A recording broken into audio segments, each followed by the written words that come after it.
So, what if you could write the actual source code for reality? I mean, think about that for a second. Today, we're going to explore a framework that's trying to do exactly that. This question right here, this is the heart of it all. It's asking us to look at the universe in a totally new way. Not as some giant clockwork machine, but as a living, breathing system that's constantly processing information. A universe where math isn't just on the sidelines describing things, it's actually in the game, playing a part. And we're not just talking about physics here, or information theory. We're talking about trying to create a single mathematical language that weaves them both together. And, get this, even includes the very act of us observing it all. It's a pretty deep dive, so let's jump right in. You know, every great story has its main characters. Well, in this story, we've got two big ones. On one side, you have the fundamental fields, the very stuff reality is made of. And on the other side, the observer. That's you, that's me, that's any act of measurement. And what's so wild about this theory is that it gives both of them a home in the very same set of equations. Okay, first up, we've got something called the z-field. Just think of it as a way to measure complexity, or how much you could compress the information at any given spot in space and time. So, for example, a perfectly structured crystal, that's super organized, very compressible, so it would have a low z-value. But a patch of random chaotic noise, that's basically incompressible, so it gets a high z-value. See how it works? It's kind of backward. The more structure, the lower the z. And our second main character is the psi field. This is pretty cool. It's where the observer, maybe even consciousness itself, gets its own mathematical identity. But this isn't just some passive bystander. The psi field is an active player in this whole system. It's the part of the math that actually reads all that information that's encoded in the z field. All right, now this is where things get really, really interesting. When you bring the z and the psi fields together, you get this thing, the observer field tensor. And yeah, I know, it looks incredibly complicated, but its job is actually pretty straightforward to understand. It describes the dynamic dance between the observer and the universe. It's the mathematics of the feedback loop between what we see and what is. And this quote just nails it. We're not talking about a force here, not like gravity or electromagnetism. No, this is something way more fundamental. It's this idea that the very act of observing and remembering can literally put a twist in the fabric of space-time's information. It suggests a feedback loop is built right into the architecture of the universe itself. Wild, right? So, here's the most important takeaway. This framework isn't just about coming up with a bunch of fancy new equations. Its real power, its true purpose, is to be a kind of translator, a Rosetta Stone that lets us connect completely different ways of describing reality. And boom, here it is. This is the big aha moment.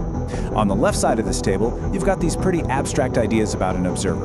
And on the right, you have concrete, solid mathematical objects within this z-field framework. This is the Rosetta Stone in action. It's a direct, one-to-one translation between the language we use for observation and the language we use for physics.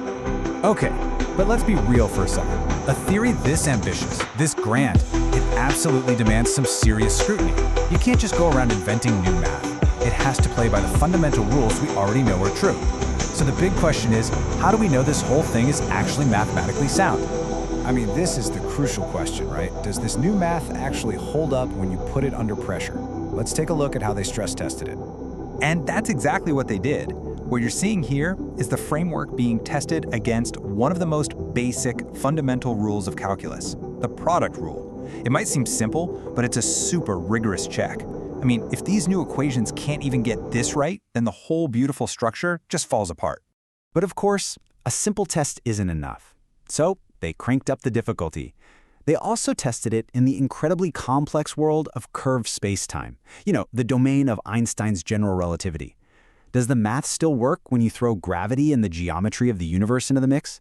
And the result? A resounding yes. The structure holds up. Even inside the mind-bending complexities of curved space-time, the math stays completely consistent. The foundation, it turns out, is solid. So we've established the math is sound. That's huge. But where does this framework fit in with all the theories that came before it? Because a truly powerful new theory doesn't just erase the past, it builds on it.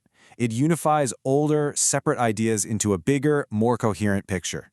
And this framework does exactly that. It beautifully weaves together insights from a whole bunch of earlier theories. You've got RSIP, which was all about memory, Rosetta, which dealt with information compression, ORT, which focused on the observer, and PRISM, which was a bridge between formal logic and field theory. And this table just shows so clearly how it all fits together. It's amazing. Each of these older theories finds a brand new and totally essential purpose in this larger system. RSIP becomes the source for that compression scalar we talked about. Rosetta's math is what generates the observer field tensor.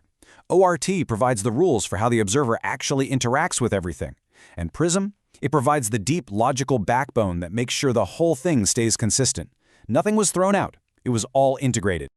So, after all that, what's the ultimate goal here? What's the grand vision that this entire project is really aiming for? Well, the ambition is just staggering. The goal is to create a single, unified language, a mathematical thread that connects pure, formal logic to information, to observation, and finally, all the way to the curvature of space-time that we experience as gravity. It's an attempt to draw a map of everything, all using one consistent language. And that really just leaves us with one final, pretty profound thought to chew on.